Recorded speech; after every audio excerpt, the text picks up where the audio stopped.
Assalamualaikum warahmatullahi wabarakatuh. Halo semuanya, perkenalkan saya Elsa Elvina dengan NPM C0C021074, mahasiswa Prodi D3 Akuntansi kelas A Fakultas Ekonomi dan Bisnis Universitas Bengkulu. Baiklah, di sini saya akan mengulas kembali materi yang saya pelajari terkait tentang recording proses atau tahap pencatatan. Nah, di sini tahap pencatatan ada 3 proses tahap. Yang pertama, tahap pencatatan. Yang kedua, tahap pengklasifikasian. Yang ketiga, tahap pengiktisaran. Baik, kita bahas di sini satu persatu. Yang pertama ada tahap pencatatan, yaitu mencatat transaksi berdasarkan bukti transaksinya ke jurnal. Nah, yang dimaksud jurnal merupakan catatan akuntansi pertama kali dilakukan yang mencatat transaksinya secara kronologis, urut tanggal kejadian. Nah, dalam melakukan pencatatan transaksi ini ke jurnal, harus secara kronologis. Maksud dari kata kronologis adalah transaksi yang terlebih dahulu terjadi itu harus dicatat terlebih dahulu juga, dibanding transaksi yang terjadi berikutnya. Di sini kronologis, kejadiannya itu harus urut, harus beruntun, seperti itu. Lalu di dalam jurnal ini terbagi menjadi 2, ada jurnal umum dan jurnal khusus. Nah, jurnal khusus ini biasanya dipergunakan di perusahaan dagang. Nah, jurnal khusus ini terdiri dari jurnal penerimaan kas, jurnal penjualan, jurnal pengeluaran kas, dan jurnal pembelian. Sedangkan jurnal umum itu biasanya digunakan pada perusahaan dagang. Dalam perusahaan dagang itu menggunakan jurnal umum. Nah, ini terdiri dari kolom tanggal, keterangan yang berisikan nama akun, referensi yang berisi kode akun, kolom debit, dan kolom kredit. Lalu setelah ada tahap pencatatan, ada tahap pengklasifikasian. Nah, tahap ini yaitu melalui posting ke buku besar. Yang dimaksud posting itu apa? Posting itu adalah proses memindahkan informasi dari jurnal ke buku besarnya masing-masing. Jadi, misalkan kalau dalam transaksi itu melibatkan 10 transaksi kas, maka nanti akan muncul di buku besar itu 10 transaksi tersebut. Lalu setelah ada pencatatan, klasifikasian, ada tahap pengiktisaran. Nah, maksud dari tahap pengiktisaran ini menjumlahkan saldo dari setiap akun pada setiap akhir periode dan menyusunnya dalam suatu daftar, yaitu dinamakan dengan neraca saldo. Nah, apa sih neraca saldo? Nah, neraca saldo adalah daftar yang memuat akun-akun beserta saldonya masing-masing pada tanggal tertentu. Nah, maka kita dapat mendefinisikan apa sih akun. Nah, akun adalah tempat untuk mencatat pengaruh dari suatu transaksi. Di pembahasan recording proses ini ada 5 kelompok akun utama, yaitu ada akun aset, akun liabilitas, akun ekuitas, akun penghasilan, dan akun beban. Nah, setiap kelompok akun utama ini akan terbagi lagi menjadi subkelompok. Setiap subkelompok akan memiliki akun-akun individual. Nah, suatu pengaruh dari transaksi akan dicatat pada akun individualnya. Di sini pembahasan ini ada membahas sistem pembukuan berpasangan atau double entry system. Nah, di sini ada 2.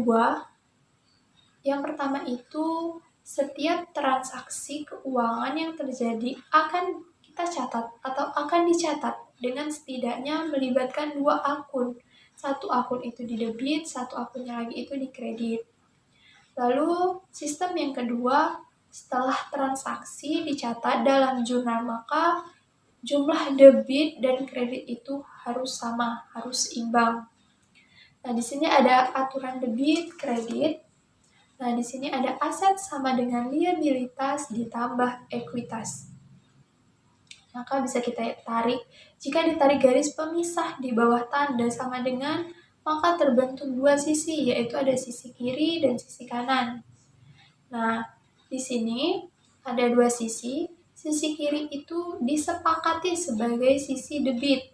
Sisi kiri disepakati sebagai sisi debit, sisi kanan disepakati sebagai sisi kredit. Nah, di sini aset berada pada sisi kiri, maka hampir seluruh akun aset itu memiliki saldo normalnya debit. Karena tadi telah kita sepakati. Dan karena juga ada beberapa akun kelompok aset yang memiliki saldo normalnya itu kredit, yaitu akumulasi penyusutan dan cadangan piutang tidak tertagih. Lalu di sini ada akun kelompok liabilitas dan kelompok akun ekuitas yang berada pada sisi kanan. Nah, sehingga saldo normal dari semua akun kelompok liabilitas adalah kredit, dan akun kelompok ekuitas itu sebagian besar itu saldo normalnya kredit, terkecuali ada yang enggak saldo normalnya kredit itu kecuali akun dividen dan akun treasury share atau saham treasury yang bersaldo normalnya itu debit. Lalu kita singgung saldo normal tadi. Nah, di saldo normal suatu akun bisa bersaldo debit dan bisa juga bersaldonya itu kredit. Nah, saldo normalnya ini merujuk pada setiap penambahan. Artinya apa? Artinya, jika akun kas itu merupakan aset perusahaan memiliki saldo normalnya itu debit, maka ketika transaksi yang mengakibatkan kas perusahaan tadi bertambah, maka akun kas itu dicatat pada jurnal pada posisi debit. Lalu jika terjadi transaksi yang mengakibatkan kas perusahaan itu berkurang, maka akun kas akan dicatat pada jurnal posisi kredit. Lalu kalau untuk akun utang usaha, kalau untuk akun utang usaha yang merupakan kelompoknya itu kan liabilitas, yang berarti memiliki saldo normalnya tadi kredit. Nah, maka ketika kita terjadinya transaksi yang mengakibatkan utang usaha perusahaan itu bertambah, maka utang usaha itu akan dicatat pada jurnal, tetapi pada posisinya itu kredit. Nah, jika terjadi transaksi lagi yang mengakibatkan utang usaha itu berkurang, maka akun utang usaha akan dicatat pada jurnal pada posisi debit. Lalu,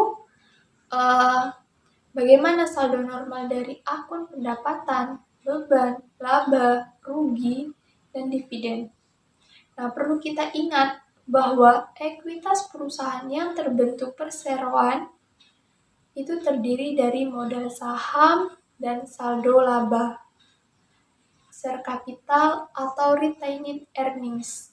Nah, karena modal saham dan retained earnings atau saldo laba itu adalah bagian dari ekuitas, maka saldo normalnya sama dengan saldo normal ekuitas, yaitu tadi kredit. Nah, lalu di pembahasan ini ada mencatat transaksi ke dalam jurnal. Nah, setiap terjadi transaksi dan ketika transaksi tersebut itu dicatat pada jurnal umum, maka paling minimal melibatkan dua akun. Satu akunnya tadi didebitkan dan satu lagi akun tadi dikreditkan dengan jumlah secara nominal, sisi debit dan sisi kredit itu harus sama. Nah, di sini sebelum staf akuntansi mencatat transaksi tersebut dalam jurnal, maka kita harus pastikan transaksi tersebut mempengaruhi akun akun apa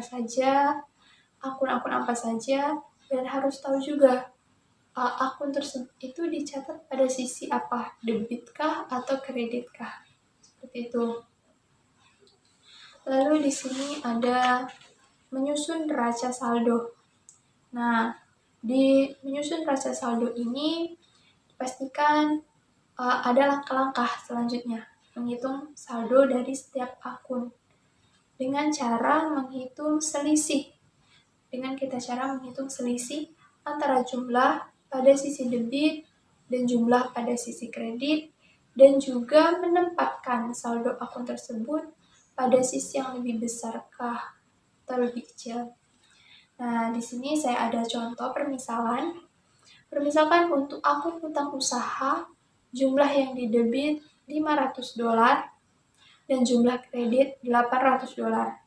Nah, maka akun hutang usaha tersebut berada pada sisi kredit, tetapi senilai $300. Nah, selanjutnya di sini ada neraca saldo yang jumlah debit dan kredit seimbang saja itu belum bisa dipastikan benar saldonya.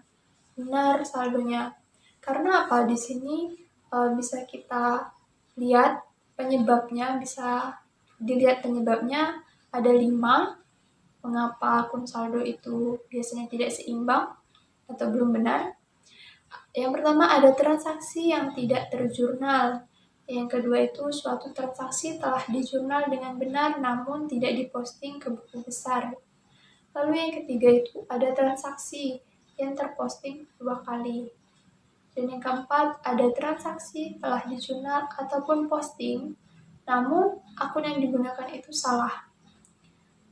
Dan yang kelima, yang terakhir itu ada kesalahan dalam perhitungan, misal salah jumlah. Jadi di sini kita harus teliti dalam menjurnal atau membuat neraca saldo.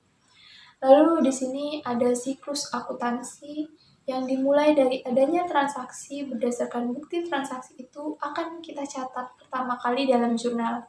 Setelah kita catat, selanjutnya informasi dari jurnal tadi akan kita posting ke buku besar. Nah, selanjutnya setelah kita posting, kita jurnal, kita posting, selanjutnya menjumlahkan saldo akhir periode dari masing-masing akun dan menyusun dalam neraca saldo. Selanjutnya setelah menyusun neraca saldo, selanjutnya kita buat jurnal penyesuaian. Karena beberapa akun dalam neraca saldo itu belum menunjukkan nilai sebenarnya. Maka harus kita buat dulu jurnal penyesuaiannya. Lalu kemudian setelah kita membuat jurnal penyesuaiannya, kita posting lagi ke buku besar dan jumlahkan lagi saldo akun-akun tersebut. Kemudian susun neraca saldo setelah penyesuaian. Lalu kita bisa menyusun laporan keuangan dimulai dari laporan laba rugi, laporan perubahan ekuitas, laporan posisi keuangan, laporan arus kas, dan catatan atas laporan keuangan. Nah, selanjutnya buat jurnal penutup untuk menutup akun pendapatan, akun beban, akun ikhtisar laba rugi, dan akun dividen. Nah, kemudian posting lagi ke buku besar dan hitung lagi saldo akun-akunnya itu dan susun neraca saldo setelah penutupan. Nah, saldo dari akun-akun yang ada pada neraca saldo setelah penutupan itu akan menjadi saldo awal untuk periode berikutnya. Baiklah, itulah tadi penjelasan sedikit tentang recording proses dari saya. Lebih kurangnya saya mohon maaf. Terima kasih. Wabillahi taufiq wal hidayah. Wassalamualaikum warahmatullahi wabarakatuh. Bye semuanya.